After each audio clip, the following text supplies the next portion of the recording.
தனது கதையை திருடி ஹிட் 3 திரைப்படம் தயாரித்துள்ளதாக விமல் என்பவர் தொடர்ந்த வழக்கில் நடிகர் நானி, இயக்குநர், தயாரிப்பாளர் மற்றும் நெட்ஃபிளிக்ஸ் நிறுவனம் பதிலளிக்க சென்னை உயர்நீதிமன்றம் உத்தரவு பிறப்பித்துள்ளதை அண்மைச் செய்தியாக பார்த்துக் கொண்டிருக்கிறோம். இதுகுறித்தான கூடுதல் விவரங்களோடு இணைக்கிறார் நமது செய்தியாளர் விமலவேலன். வணக்கம் விமலவேலன், கூடுதல் விவரங்களை வழங்கலாம். வணக்கம் அமினா. சைலேஷ் கோலானு இயக்கத்தில் நானி, ஸ்ரீநிதி செட்டி உள்ளிட்டோர் நடிப்பில் உருவான ஹிட் 3 திரைப்படம் கடந்த மே 1ஆம் தேதி தெலுங்கு, தமிழ், கன்னடம், ஹிந்தி, மலையாளம் ஆகிய அனைத்து மொழிகளிலும் உலக அளவில் வெளியாகியது.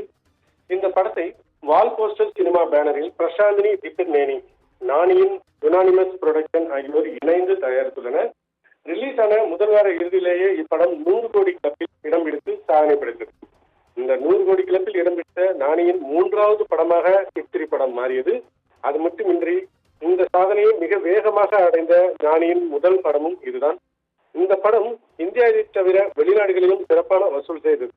வெளிநாடுகளில் இருந்து சுமார் 2 மில்லியன் அளவு டாலர் வசூல் செய்த நானியின் 3வது படமாகவும் இந்த படம் கருதப்படுகிறது.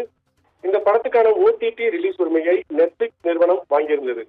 முன்னதாக திரைப்படமானது தியேட்டரில் வெளியாகி 4 வாரங்களுக்கு பிறகு OTTயில் ரிலீஸ் செய்யப்படுவது வழக்கம். அதன்படி ஹிட் 3 திரைப்படத்திற்கான OTT ரிலீஸ் வரும் ஜூன் மாதம் முதல் வாரத்தில் வெளியாகலாம் என எதிர்பார்க்கப்பட்ட நேரத்தில் யாரும் எதிர்பாராத விதமாக அப்படத்திற்கான OTT ரிலீஸ் ஆனது மே 29ஆம் தேதி வெளியாக உள்ளதாக நெட்ஃபிளிக்ஸில் சார்பில் தெரிவிக்கப்பட்டது. இந்த அதிரடி அறிவிப்பால் சினிமா ரசிகர்கள் அதிர்ச்சியும் மிகுந்த சந்தோஷமும் அடைந்தனர்.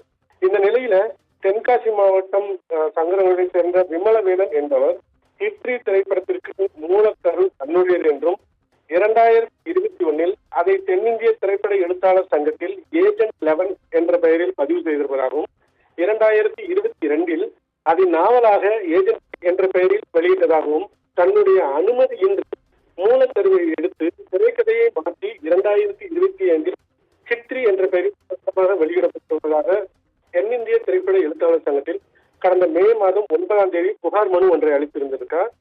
இதைத் தொடர்ந்து ஆகஸ்ட் 22ஆம் தேதி அன்று கதை சுருக்கத்துக்கான இந்த கதை சுருக்கத்தை ஹிட் 3 படத்தின் நாயகனும் தயாரிப்பாளருமான நானியின் மின்னஞ்சலுக்கு இயக்குனர் வாய்ப்பு கேட்டு தான் அனுப்பியதாகவும், ஆனால் தனக்கு வாய்ப்பு தராமல் தனது கதையிலிருந்து மூலக்கதையை எடுத்து திரைக்கதையை மாற்றி திரைப்படமாக வெளியிட்டதாகவும், இதனால் தான் மிகுந்த மன உளைச்சலுக்கு ஆளானதாகவும் வேதனை தெரிவித்துள்ளார். மேலும் இந்த கதை திருட்டு புகார் தொடர்பாக படத்தின் நாயகனும் தயாரிப்பாளருமான நானி மற்றும் நெட்ஃபிளிக்ஸ் நிறுவனத்திற்கு கடந்த மே மாதம் 15ஆம் தேதியே லீகல் நோட்டீஸ் ஒன்றை அனுப்பியிருப்பதாகவும், இதன் எதிரொலியாகவே நெட்ஃபிளிக்ஸ் நிறுவனம் ஜூன் முதல் வாரத்தில் தனது OTT தளத்தில் வெளியிடப்பட வேண்டிய ஹிட் 3 திரைப்படத்தை அவசரமாக மே 29ஆம் தேதியே வெளியிட்டதாகவும் கூறுகிறார். இந்த நிலையில் தென்னிந்திய திரைப்பட எழுத்தாளர் சங்கம் விமலவேலனின் ஏஜென்ட் 11 கதையும் நானியின் ஹிட் 3 கதைக்களமும் ஒன்றுதான் எனவும் தற்போது அறிக்கை வெளியிட்டுள்ளது. தமிழ் மட்டுமின்றி தெலுங்கு திரையுலகத்தையும் இந்த விஷயம் பரபரப்பில் ஆழ்த்தியுள்ளது.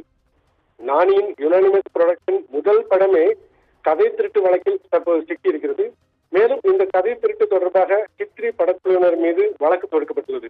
இந்த மனு மீதான விசாரணை நேற்று சென்னை உயர்நீதிமன்றத்தில் நடந்து இது தொடர்பாக படத்தின் இயக்குனர் நானி, தயாரிப்பாளர் நானி, இயக்குனர் சைலேஷ் மற்றும் யுனானிமஸ் புரொடக்ஷன், வால் போஸ்டர் சினிமா புரொடக்ஷன் மற்றும் நெட்ஃபிளிக்ஸ் ஆகியோர் வரும் ஜூலை 7ஆம் தேதிக்குள் பதிலளிக்க சென்னை உயர்நீதிமன்றம் உத்தரவிட்டுள்ளது. நவீனா,